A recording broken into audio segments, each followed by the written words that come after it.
2 రోజుల క్రితం జరిగిన కాశ్మీర్లో జరిగిన ఉగ్రదాడిని ప్రతి ఒక్కరు కూడా ఖండిస్తూ ఉన్నారు.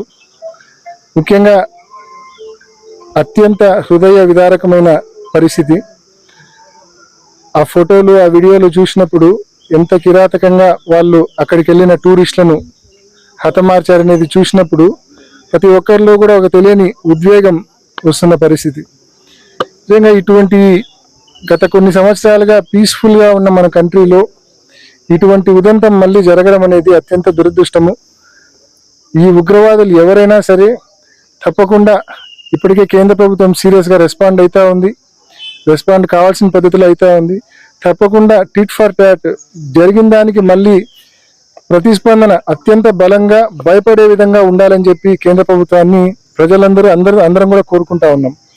ముఖ్యంగా ఇప్పుడిప్పుడే కాశ్మీర్ అనేది ఇప్పుడిప్పుడే గడిచిన కొన్నేళ్లుగా టూరిజం బాగా ఇంప్రూవ్ అవుతూ ఉంది.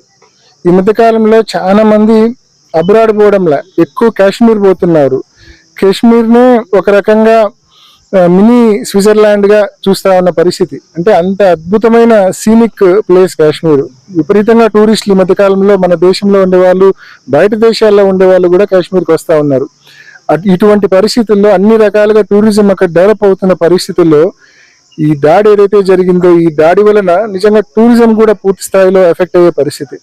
కాబట్టి తప్పకుండా ఈ దాడి చేసిన వాళ్ళు ఎవరైనా సరే, టీఆర్ఎఫ్ వాళ్ళైనా, ఏ టెర్రరిస్ట్ గ్రూప్ అయినా సరే, ఎంత పెద్ద గ్రూప్ అయినా సరే, ఖచ్చితంగా వాళ్ళను తుదముట్టించాలా.